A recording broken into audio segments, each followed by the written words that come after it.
Welcome to the It's Not Me, It's You podcast. A space where we explore the questions couples often avoid in their relationship. Not the easy ones, the uncomfortable ones that sit quietly under the surface. So before we chat, just a quick note. If you're somebody who finds these conversations helpful, but you've still noticed the same patterns showing up in your life or relationships, we've opened a small number of private reflection sessions.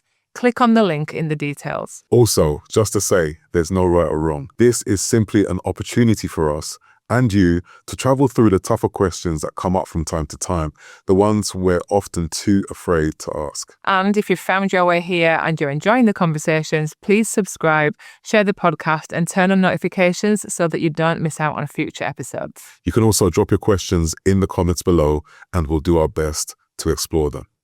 Let's go. Let's go. What do you want from this relationship? This is a great question. It seems pretty basic because this is something that you should be kind of having an awareness of and having a conversation of in the start potentially, rather than waiting to get a year or two in, so. Tell me about it. But the other thing about this question, you may have already asked this. Tell us in the comments if you have or not, and if you're about to. It's when you get asked a question or you ask it and someone goes, I don't know. I don't know what I want. I just, and you think like, okay, that's fine. Like you need to give people space because they may be triggered. There may be things going on, hearts racing. They're incapable of thinking that far ahead because they're in survival mode. And they need to just deep breath, remove themselves from that environment, breathe. And then when they're able to ignore threats and focus on opportunity, go, you know what? I really just want us to X, Y, Z. I want us to grow, build a business together, have children. But when you're just thinking about your survival, feeling unsafe in a relationship, how can you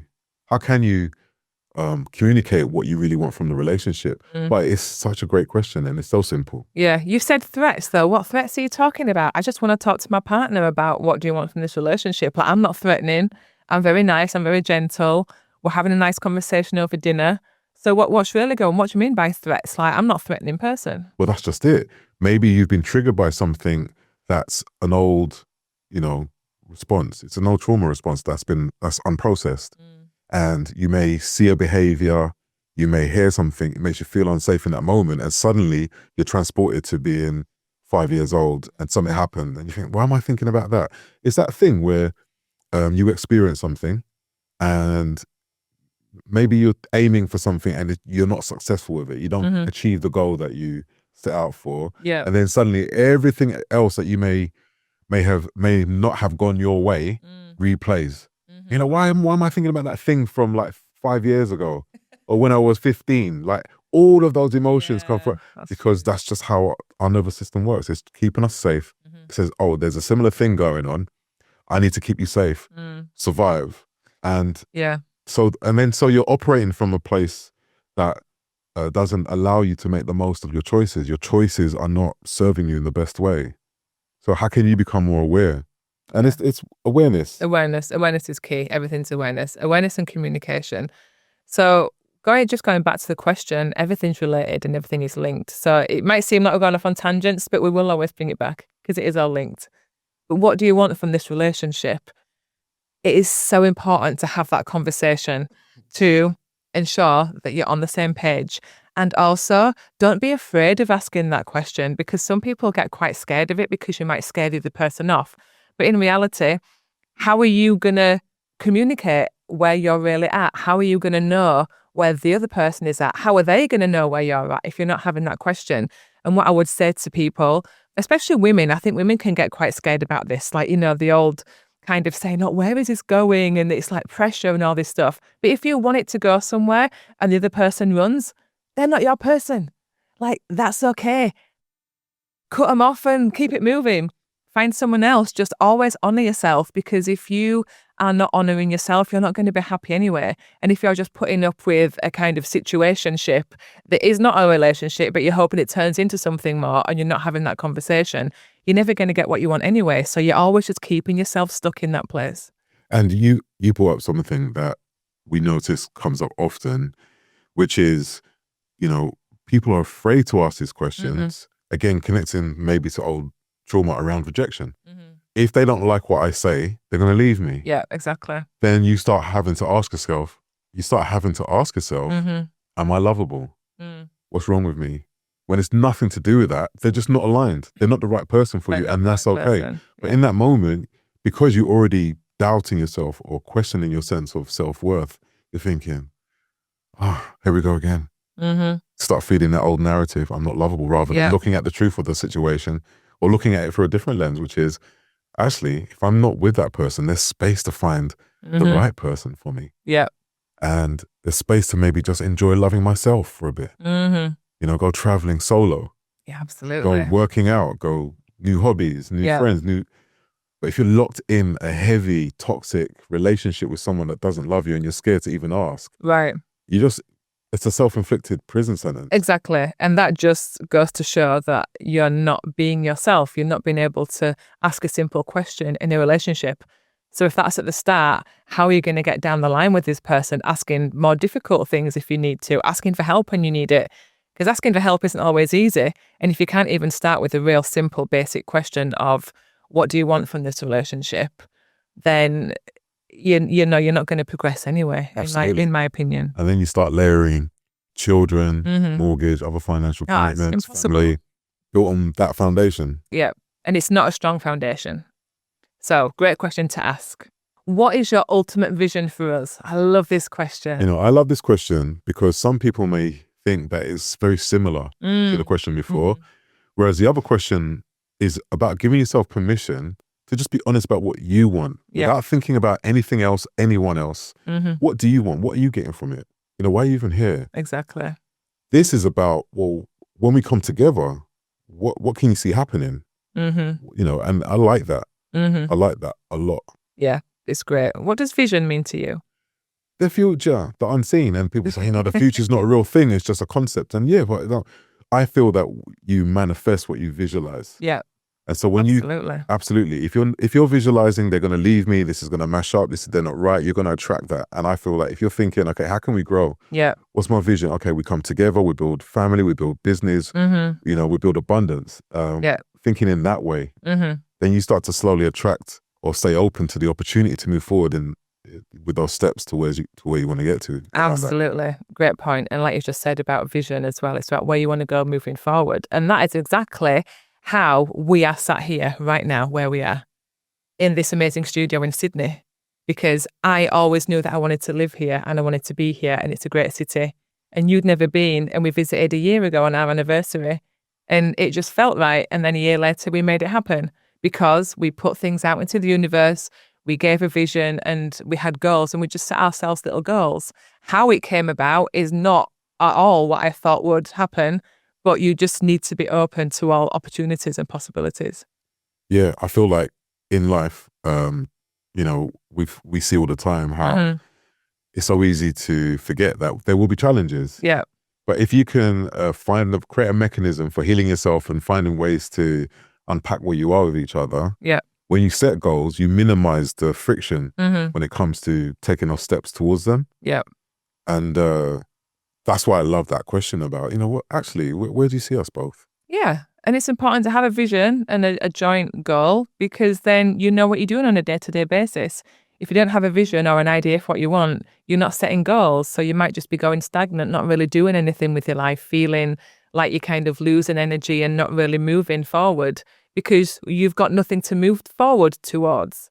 So everything starts with goals and having an idea for what you want, because then you know what you're aiming for. You know, I've had clients ask me this and how to approach it. And I always ask them to also consider there are no guarantees. And when you can really accept that there's no guarantee that you will even be around tomorrow. Right.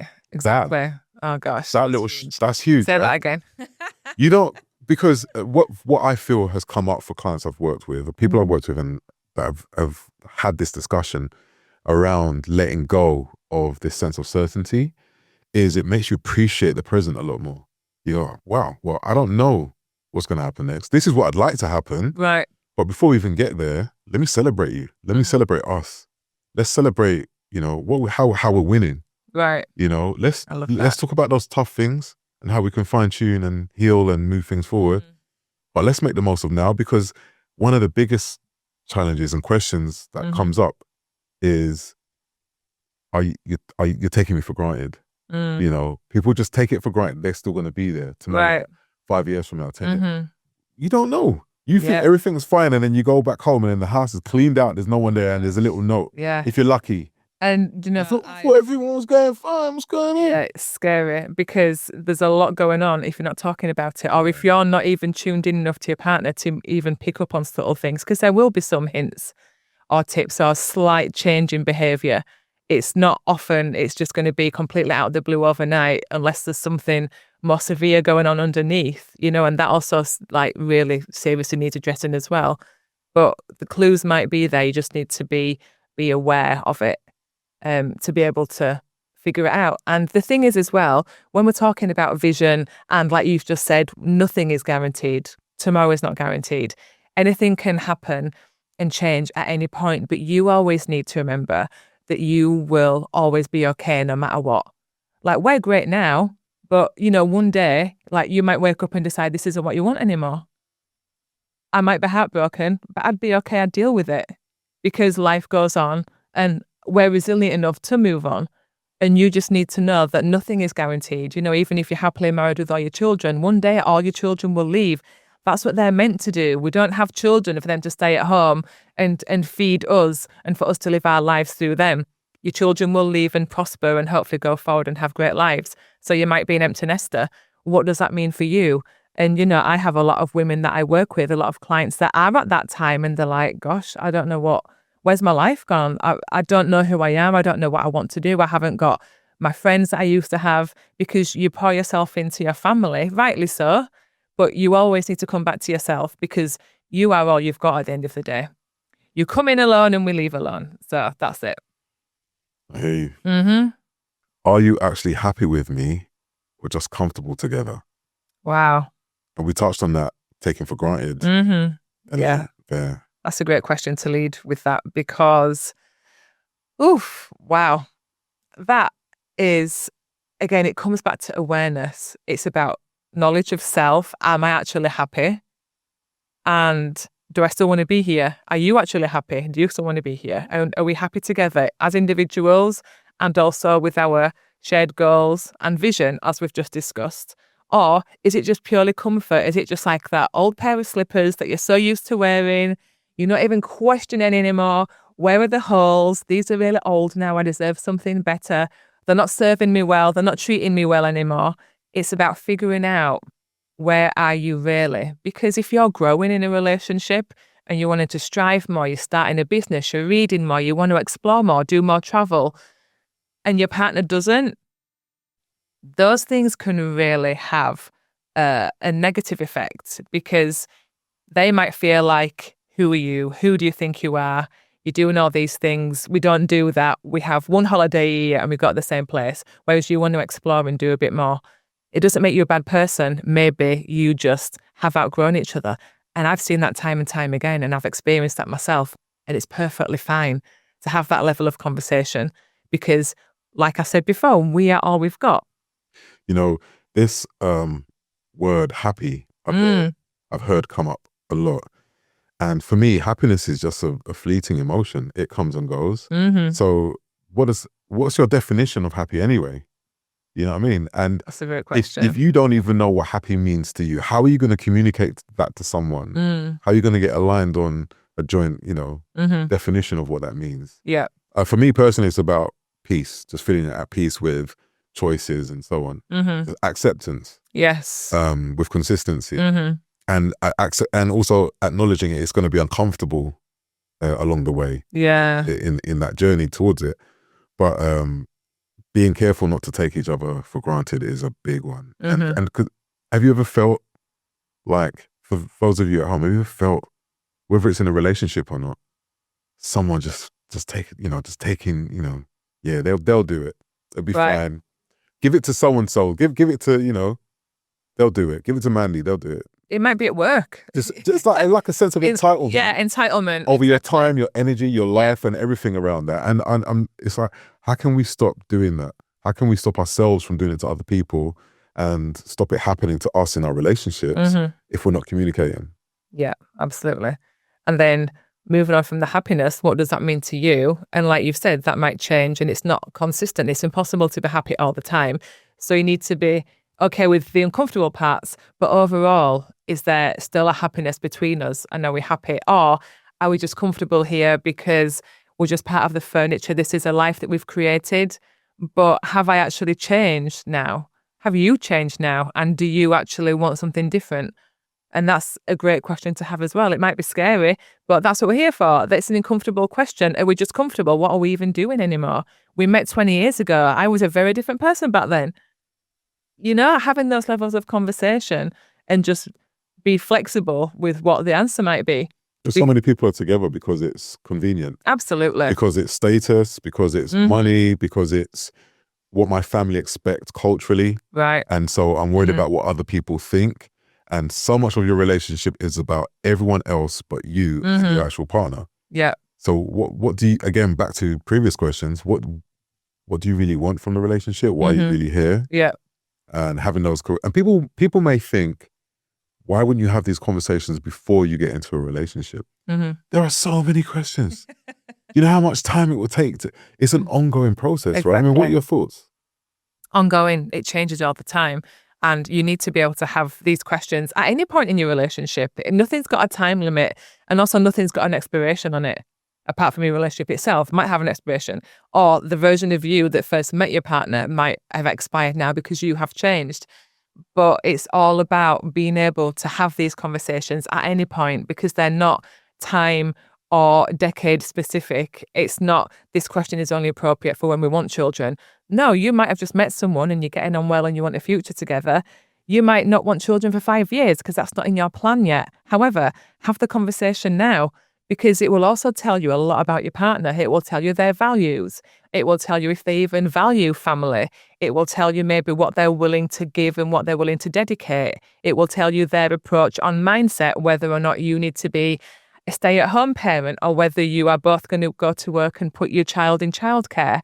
If that's not what you want, then all of these conversations need to be happening now before the event of having children itself. And will continue when you do have them, like you said. Exactly. Like some of these questions. And it's a whole other lot of questions that need to be asked. Some of these questions are like a subscription. They need to come out every month. Absolutely. Or even every week. Weekly. Weekly, right? Weekly, 100%. And it's okay. You Yeah. know, like some couples I know that I work with, they have a weekly check-in. And it's not, oh yeah, we'll sit there with a clipboard.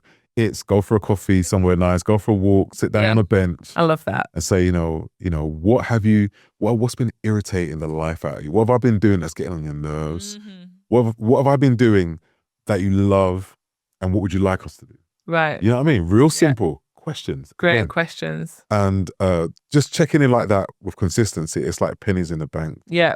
Filling up, you know what I mean? And resolving and breaking down. Because a lot of the issues we have in marriage and relationships often are because of a build-up of micro grievances. Absolutely. Resentment. Yeah. And then resentment, that is the word. All these teeny tiny things that in the moment you think, oh, it's fine, just forget it, just forget it, just forget it. All of those things build up, as you've just said, and then become resentment to the point where you can't come back from it. And that is where relationships break down. Because there's too much. But if you attack it at the time and address it at the time, then it is so simple. It's just breaking it down into small chunks so that you can digest it a bit more.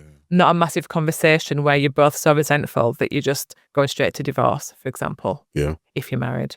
We've put together a short guide with 50 questions couples avoid. Let us know which ones really resonate and how you get on with them. Everyone's relationship and situation is different. So have fun using them as a guide for getting your questions answered in your relationship. And remember to ask yourself the same questions too.